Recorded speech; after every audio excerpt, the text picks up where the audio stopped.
skip all the way over there. So it's going to be Gnar locked in. Definitely one of Zeus' best champions, was his debut champion, in fact, when he started on T1. So going to be taking that against the Jax this time around. I personally am a little bit Gragas biased to his performances, as speaking of which, now it's Zeus that could be in trouble. Gets the double hop as Shun still looking for it. Gets the smite off. And still, Zeus gonna have to flash to get out of the way. All right, they're going for a dive. They're gonna be able to get that first blood, and Bin was capable of tanking him. Down a flash, killed here, and his lead is massively diminished as it looks like we are back in a little bit of available now, but man, the game state here is rough. Ooh.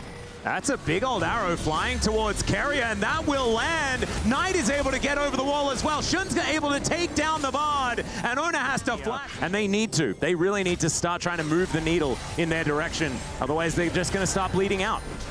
The collector start here for Guma.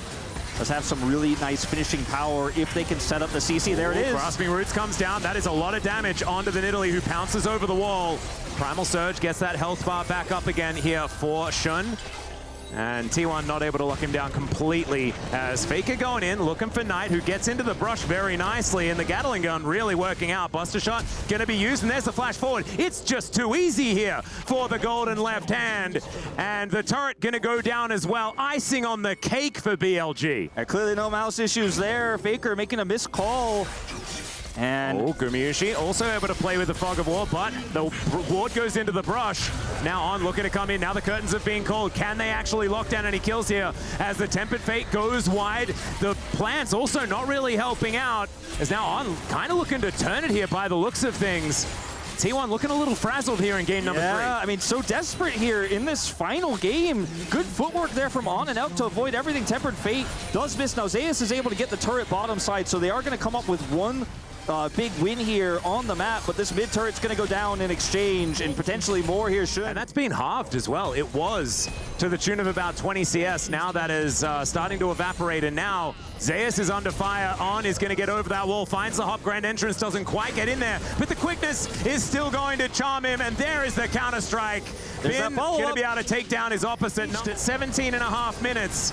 And BLG, they do not want out of this tournament. Arrow going to be sailing in, goes wide, but it still just guarantees that this... No follow-up onto that one, as now T1 cut their losses, move back into their jungle.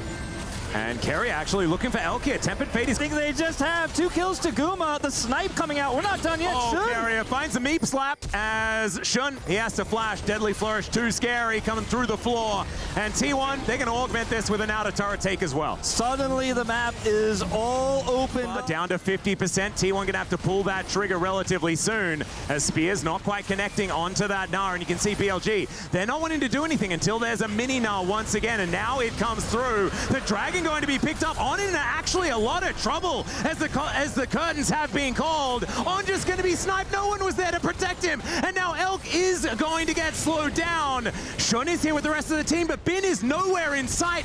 Everyone's a squishy, and there's a Deadly Flourish onto the Nidalee. Now the teleport's coming in. Bin's going to be able to join the other 3.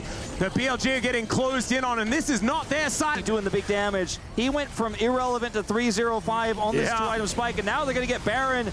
They take a gold lead for the first time. At the end, you could see desperation here on the faces of BLG. This game was completely theirs, but it is very quickly T1 favored now. Oh, Cosmic Binding not going to quite land, as the don't get angry at Elk, but he is still running the wrong direction.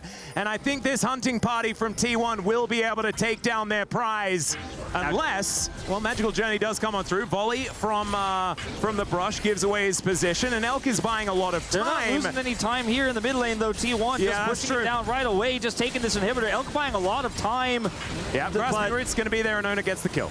I mean, it's just going to delay his respawn ultimately here, because T1's still going to grab this inhibitor. There's no Baron to take, so they don't delay anything like that, as On's looking for a punish sail through T1. Opportunistic plays is exactly what BLG are going to be looking for, as Zeus doesn't want to wait for that. Curtains are going to happen as the double kill comes in, as the Stranglethorns come down. There is the ace, and T1 will keep themselves alive here at EWC. And unfortunately, the keys for BLG not looking like they are going to survive. I think it's going to be hydraulic press for them. T1 in a 30-minute game, an impressive comeback here, and the one that matters the most, keeping their hopes alive in this tournament. They didn't make it easy. That certainly did not give the fans hope in the early part of this third game. Game 2 was rough,